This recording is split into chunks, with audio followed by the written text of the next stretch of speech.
네, 안녕하십니까. 안태희 국장입니다. 아주 뜨거운 6월을 맞고 있습니다. 오늘 나와주신 분들 소개해드리도록 하겠습니다. 학술상관왕 조동욱 충북 도립대 교수님 오셨습니다. 네, 안녕하세요. 안녕하세요. 네. 요즘 어떻게 지내시고 계십니까? 예. 지난주 날이 무지하게 덥잖아요. 네, 그렇죠. 남양 특집 부부싸움을 했습니다. 남양 특집으로? 예, 아니 나 장사 언제 해? 그러니까 이제 여쭤보고. 네, 신용카드 사용량이 너무 많다고. 네. 그래서 자꾸 지적질을 하길래 제가 항의했더니 입틀막을 하고 네? 그래가지고 저도 나중에 이제 화가 나서 당신 어디 가서 디올백도 못 받아오면서 이렇게 튕기고 난리냐 이렇게. 아주 고도의 집안 싸움도 부부 싸움도. 네. 고시삼관왕 최영현 변호사님이었습니다. 됐어요. 네. 아니, 시청자들 안녕하십니까? 시청자님께 인사가.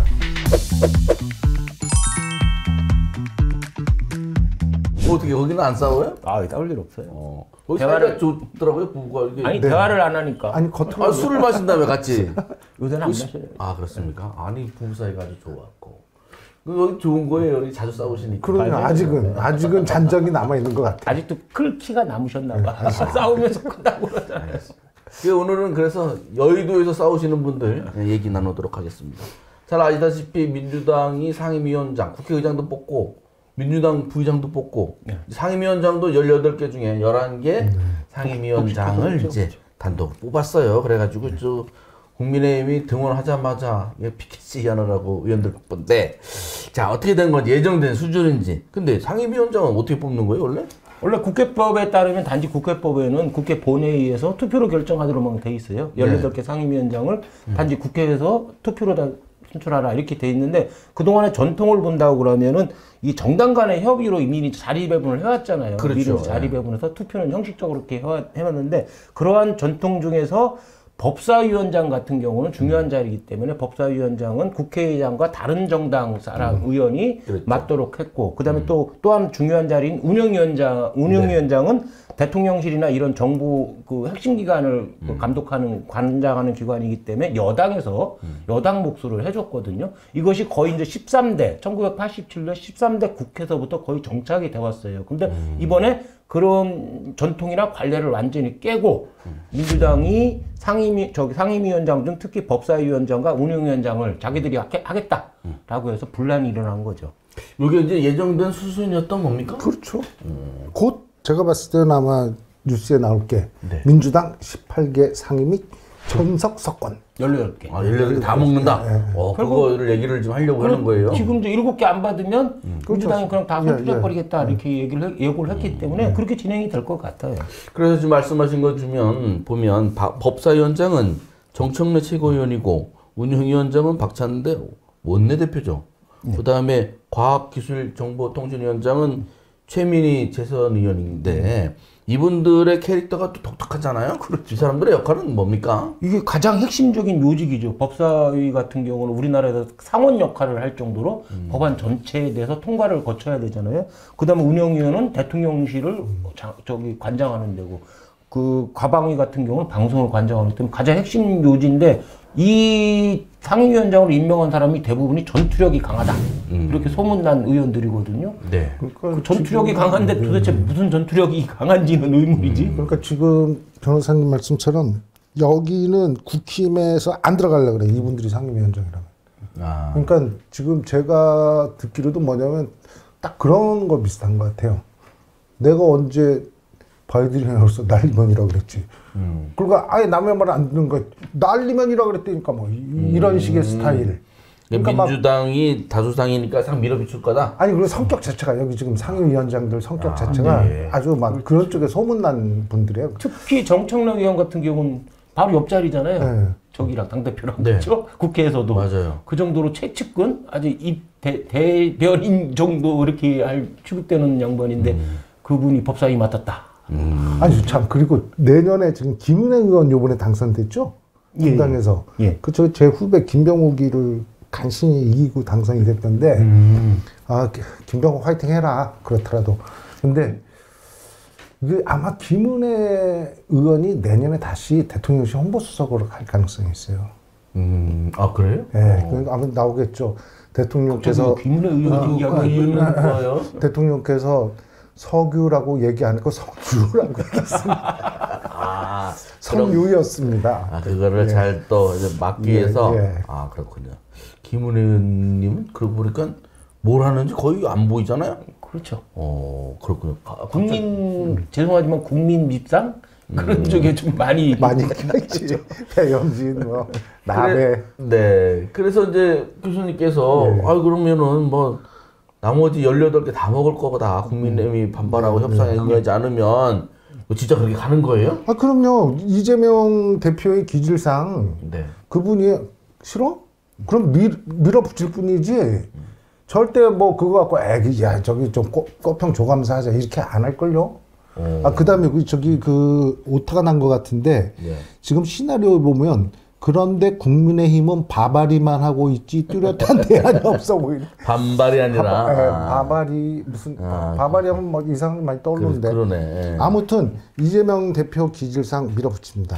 다만 요즘 정책의 유연성이 조금 보이는 게 거기 그 조금 중도 확장되는 그런 얘기를 조금 하잖아요. 거기 이한주 교수라고 이미 저 대학은 퇴직하셨는데 그 민주연구원 원장이거든요. 이분이 그런 쪽으로 가이드를 잘 해나가고 있는데 꼭 이런 것뿐이 아니고 예를 들면 상임위 이런 것도 좀 부드럽게 좀 끌고 가는 좀 역할 좀. 아니 그러면은 뭐 근데 야당이 민주당만 있는 것도 아니고 조국혁신당도 있고 또 개혁신당 두세 개가밖에 없지만 있잖아요 어쨌든.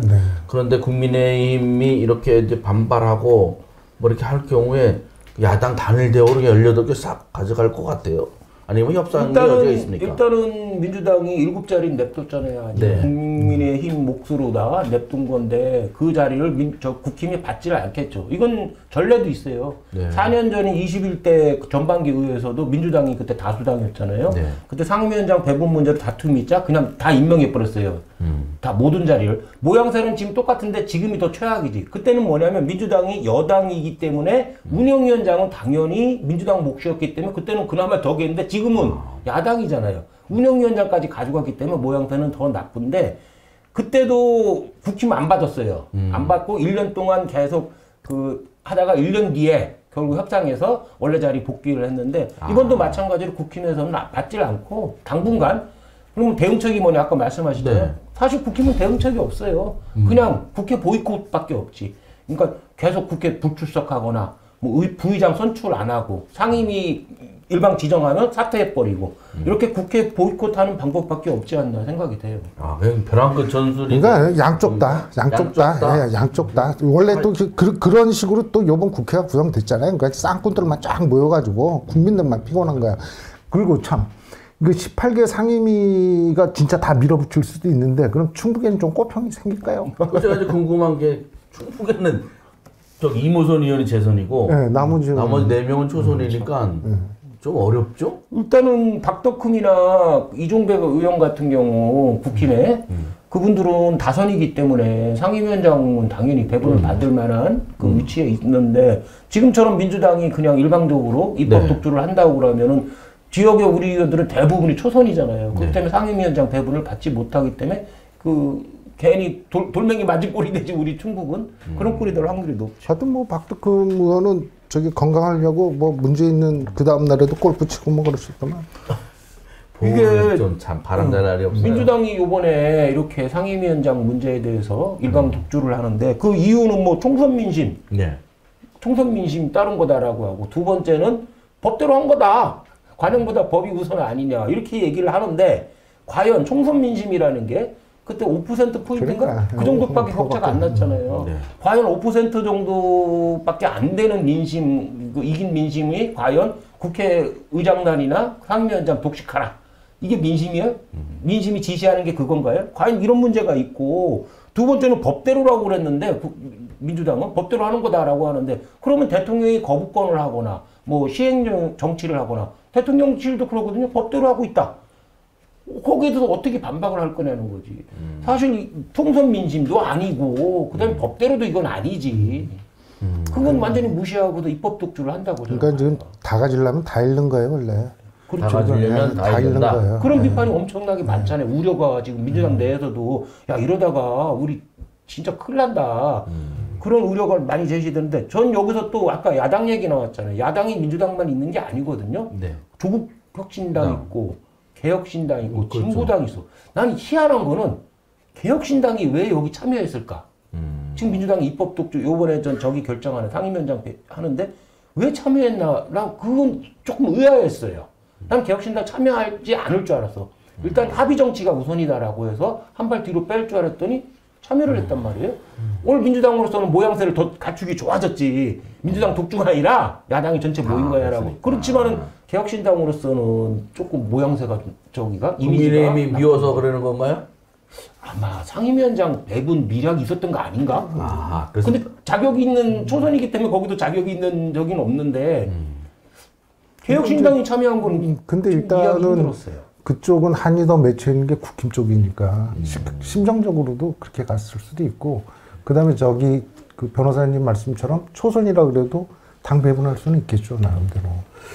그럼에도 국민의힘이 좀 받게 돼서 뭐 저희 입장에서는 충북에 상임위원장이 현재 아무도 없으니 뭐 국힘이 받아서 이종배 의원이나 박덕흠 의원이나 거기 또 부의장 후보들인데 부의장이나 상임위원장이나 또 민주당이 다 먹게 되면 우리 충북에 또 누구라도 하나 한 자리 하면 어떨까 싶은데 그건 좀 어려워. 대상자가 힘들죠. 최소한 3선은 돼야 되는데. 뭐 별로 재미는 지역 입장에서 별로 재미는 그렇죠. 손해 만약에 민주당이 다 먹게 되면서 재미는 그건 원래 우리가 예상했던 일이잖아요. 알겠습니다. 역풍 아까 교수님 말씀하신 대로 총선 민심 법 이렇게 해서 밀어붙이다가 진짜 민주당 역풍 맞을 수 있을 겁니다. 그러니까 저기 보면 자기 눈에 이렇게 가시가 있잖아요. 가시를 뽑아내보면 자기 눈도 장린대요. 그러니까 요 가시 때문에 얼마나 조심합니까? 그죠? 그러니까 자기를 공격해주고 이런 옆에 있는 그런 세력들이 있다는 게 굉장히 도움되는 거예요. 저 같으면은 이거 세 개 다 안 가져요. 제가 그거라면 일정 부분 주고 받으면서 이게 치고받아야 이게 지지가 올라오지. 내가 다 한다. 이런 식으로 하면 절대 민심은요 금방 돌아섭니다.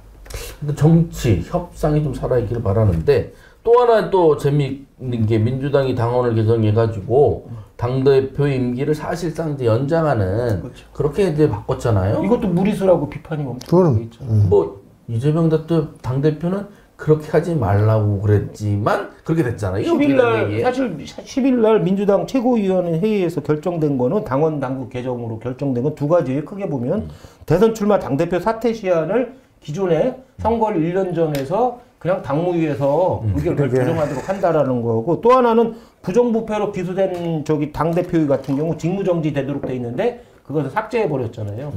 그래서 첫째 이유로는 비상사태, 첫째 이제 그 당대표 대표 사퇴 시한을 저기 조정하도록 한 거는 비상시를 대비한 거다 이렇게 얘기하고 두 번째는 검찰의 무리한 기소를 기소 남발을 제어하기 위해서 이렇게 개정하는 거다라고 하는데 이게 국민들이 보기에는 이재명 개인을 위한 거 아니냐. 그러니까 지금 거죠. 변호사님 말씀에 표층 구조는 그런 식으로 돼 있는데 심층 구조는 오로지 이재명 하나를 놓고 다 하는 거 아니냐. 그러니까 지금 사실 당대표하고 대권 후보 분리 부분도 사당화 예방 차원에서 있었던 거거든요. 그렇죠. 근데 이런 식으로 뭐 하여튼 이혼 민주당 이런 말이 그냥 이렇게 픽픽 돌 정도면 정말 조심해야 돼요. 이재명 혼자 민주당. 이게 원래 더불어민주당이잖아요. 근데 이혼 민주당 이런 얘기가 한간에 돌 정도면 저도 들은 거거든요. 그런데 진짜 이게 조심해야 지금 그냥 이게 민심의 전부입니까? 아니면 이렇게 드라이브 확 걸리니까 약간 이제 반발 정도입니까? 그걸 잘 모르겠어요, 민심을. 일부 민주당 의원들조차도 우려를 크겠잖아요. 박지원, 김영진 의원 둘 다 최친명으로 소문난 분인데 이 양반들 이러다가 역풍 만든다라고 우려를 제기할 정도잖아요.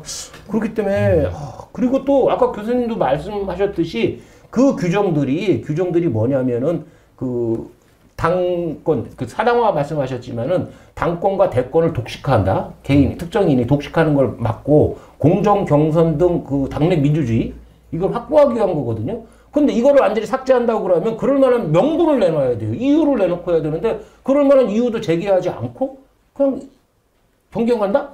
그건 당연히 이재명 맞춤형 개정 아니냐. 이렇게 비판을 받아도 할 말이 없지. 그렇죠. 법을 했다. 법적으로 뭐 문제 없다.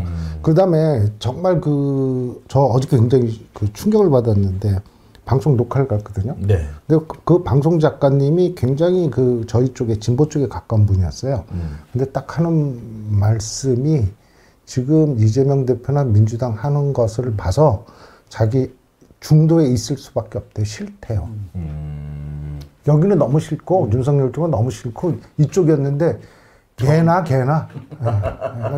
그렇게 얘기를 하더라고. 민주당 그러면 나는 민주당이지.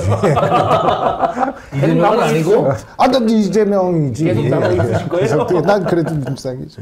하여튼간 우리 그렇습니다. 그런데 이렇게 최 변호사님이 최근에 우리 AI 영상 관람했는데 아주 그 내용 좋더라고요. 그래요? 나는 깜짝 놀랐어요. 없으실 건데. 맨날 술만 드시는 줄 알았더니 원래 정치학을 공부하는 사람. 아니야 원래 못하는 게 없어. 당원 주권론과 국민 주권론, 국민 참여론. 참여론을 이제 비교해서 분석하시면서 네. 그 숨은 뜻을 이제 말씀하셨어요. 다시 한 번만 아주 좀 금과 옥조 같았습니다. 이게 우리 의원님들, 우리 지역의 또 초선 의원님들 특히 그렇지만은 뭐 민심 얘기하고 시민들, 서민들의 이익 얘기하고 평당원 의사 존중하고 막 이런 식으로 이제 자기를 포장하잖아요. 자기가 네. 어떤 주장이나 의견에 대해서. 이번도 마찬가지야. 이번도 예를 들어서 원구성에서 파행이 있었잖아요. 이게 총선 민심이라는 단어를 쓰면서 이 포장을 또 하고, 그 다음에 그 의장단 구성에서도 평당원 의사를 존중해야 된다. 왜 국회의원이 뽑냐? 당원들 비율 반영하라. 뭐 이런 식으로 주장을 하잖아요.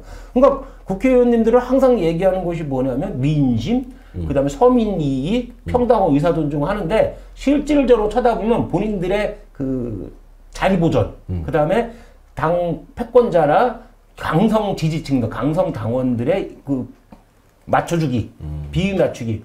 이걸로서 그냥 불러내는 거야. 민심이든 뭐든 이렇게 자기들 이익을 위해서 불러내는 건데, 시민 여러분들께서 그거를 정확하게 좀 깨뜨리는 걸 항상 그런 시각을 좀 가져야 될 것 같아요. 그래 지금 이제 그 당원 주권을 주장하는 사람들이 지금 자기들이 유리한 플랫폼이 당원 주권론이다. 그렇죠. 이렇게 보고 그렇죠. 만약에 불리하다. 그럼 또 불리하다면 다른 거를 국민 참여론 또 얘기하거나 국민들이 많이 참여했던 뭐 대표 결정론 뭐 이런 얘기를 또 하거나 막 그러겠죠. 그렇겠군요. 그러면 지금 뭐 국민들이 이런 것들을 잘 모르나요? 알죠. 그 당원들하고 국민하고 민심이 지금 사실 좀 분리돼 그렇죠. 있습니까? 예. 그렇게 분리돼 보입니까? 있습니다. 그렇죠. 당원 사이에서도 일반 평당원과 강성 당원들하고 엄청나게 또 인식의 차이가 있죠. 민주당이 지금 그걸 조심해야 돼요. 강성 당원 의사들만 계속 쫓아가는데 그러다가 역풍 맞습니다, 진짜. 근데 좀 합리적인 국민들, 저도 이제 사람들을 좀 만나지 않습니까? 그분들 얘기가 그래요. 저 맹신자들 저거 어떡하면 좋아. 이런 얘기까지 나와요. 그런데 거기 왜 그 칼럼에 보면 모 의원을 직칭을 했던데 모 의원이 정재현 의원이에요? 아니요. 정재 의원은 아니에요? 이게 국회의원들 그렇잖아요. 자기가 초선이면 진짜 처음 들어갔을 때 네. 저쪽은 현역이야. 그럼 당원 경쟁에선 그럼 국민 참여 얘기해. 이 양반들이 4년 뒤에 어떻게 될 것 같아요? 당원이 결정하는 게 맞지, 후보는. 이렇게 주장할 거란 말이야. 처제에 따라서 바뀌죠. 그렇죠. 알겠습니다. 그래서 민주당이 그 국회 상임위, 국회를 완전 장악하는지 여부가 앞으로의 우리 정치에 적지 않은 영향을 미칠 것 같네요. 역사적으로도 이게 하나의 사례가 되잖아요. 반대편도 똑같이 나중에 할 거야. 그때 어떻게 반박할 거야. 지금뿐만 아니라 향후 조금 정치도 아니라 오랜 뒤에도 이것이 다시 또 나쁜 사례로. 그러니까 지금 변호사님 말씀처럼 이런 사태로 가면 민주주의 30년 또 후퇴한 거예요. 이번에 상임위 결과를 보면. 알겠습니다. 어떻게 되는지 삐딱하게 지켜보도록 하겠습니다. 고맙습니다. 네.